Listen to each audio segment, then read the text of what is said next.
नमस्कार साथियों, जय हिंद, वंदे मातरम। जितने भी Indian air force, Indian navy, Indian army के भाई बहन हैं, इस वीडियो को कंप्लीट देखना और इस वीडियो को अपने दोस्तों को भी शेयर करना, क्योंकि 75 की उम्र में पीएम मोदी जी एक बार फिर से पीएम बनने के दावेदार हैं। लेकिन जब बात अग्निवीरों की आती है तो 23 की उम्र में वो रिटायर कर रहे हैं। तो दोस्तों, आज इस वीडियो में हम बात करने वाले हैं, क्या 75% अग्निवीर होंगे परमानेंट? क्या 25% अग्निवीरों को सिर्फ बाहर किया जाएगा? और मेरे भाई, पूरा सच आप जानिए, अग्निवीर खत्म करो। और मेरे भैया, फौजियों का दर्द कौन समझेगा?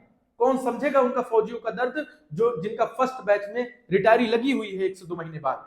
तो भैया, फर्स्ट बैच अग्निवीर रिटायर होने वाला है। तो क्या भैया इसमें 75% अग्निवीर बाहर किए जाएंगे, या 75% अग्निवीर रखे जाएंगे, या 25% अग्निवीर बाहर किए जाएंगे, 25% अग्निवीर रखे जाएंगे? तो पूरी चीजों पर हम बात करेंगे। लेकिन एक बार हम पीएम मोदी जी को दिखाना चाहते हैं कि पीएम मोदी जी और राजनाथ सिंह जी ने एक स्कीम बनाई, इनकी सरकार ने। और स्कीम जो है अग्निवीर स्कीम, इसमें इन्होंने बोला कि हम 75% अग्निवीरों को परमानेंट करेंगे। 75% अग्निवीर, सॉरी, 75% अग्निवीरों को हम बाहर करेंगे, 25% अग्निवीरों को हम परमानेंट करेंगे।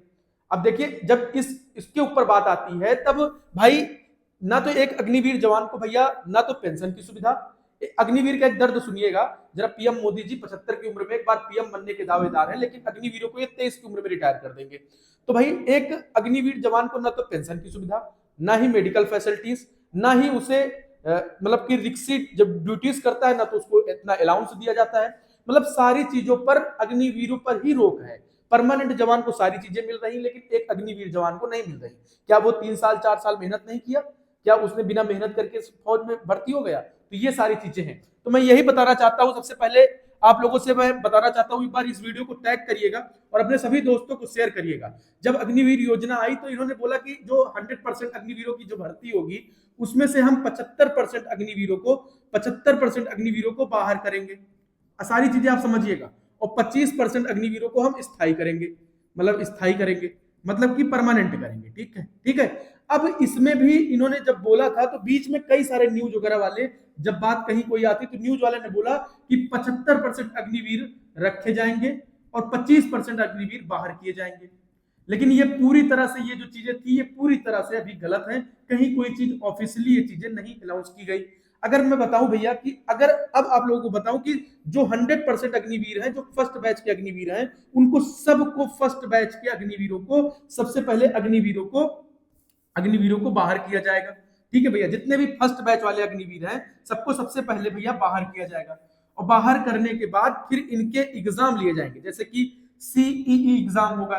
कई सारे ऐसे एग्जाम हैं, मतलब कि एग्जाम का नाम मुझे नहीं याद आ रहा है, बट कई सारे एग्जाम लिए जाएंगे। आपका कार्यकाल देखा जाएगा कि इतने टाइम आपका कार्यकाल क्या रहा। तो ये सारी चीजें देखने के बाद फिर आप लोगों को परमानेंट किया जाएगा। मतलब ये पूरी तरह से भैया गलत है।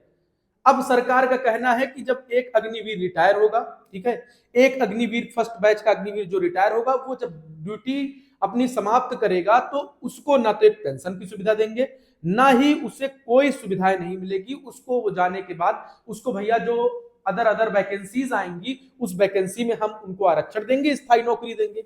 लेकिन एक चीज आप बताइए, जब स्थायी नौकरी देना था तो आपने अग्निवीर से परमानेंट ही क्यों नहीं कर देते हो, जब स्थायी नौकरी देना है आपको? अच्छा, एक चीज है, आप लोग बताओ, चलो अग्निवीरों को, जैसे बीएसएफ की नौकरी हो गई, बीएसएफ में 50% अग्निवीरों को रखा जाएगा, 50% ऐसे। तो जो लड़का अब मेहनत कर रहा है बीएसएफ के लिए ही, तो उसका नुकसान नहीं होगा? मतलब दोनों तरफ से नुकसान है भैया। तो ये सारी चीजें हैं। और एक चीज ये कहना चाहूंगा, फौजियों का दर्द, एक अग्निवीर आपका कोई दोस्त भाई आसपास का हो तो भैया उससे पूछेगा, क्या उसको इज्जत मिलती है फौज में? नहीं मिलती। लेकिन अगर ड्यूटी करने की बारी है तो भैया 8 घंटे से ज्यादा अग्निवीर ड्यूटी करता है। सबसे ज्यादा ड्यूटी करने में अग्निवीर आगे है, सबसे ज्यादा भाई काम करने में अग्निवीर आगे है। लेकिन अलाउंसेस उसको एकदम ना बराबर। ठीक है, उसको ना तो पेंशन सुविधा है, ना तो भैया उसे पेंशन की सुविधा है, ना एक सर्विसमैन का टैग दिया जाएगा, ना उसके परिवार को मेडिकल फैसिलिटीज दी जा रही, मतलब कुछ भी नहीं कुल मिला के। तो ये सारी चीजें हैं। तो भैया आप लोग एक बार कमेंट में जरूर बताइएगा कि आपकी राय क्या है, आप क्या चाहते हो। मेरी तरफ से अगर मैं बताऊं तो पूरे 100% अग्निवीरों को परमानेंट करना होगा।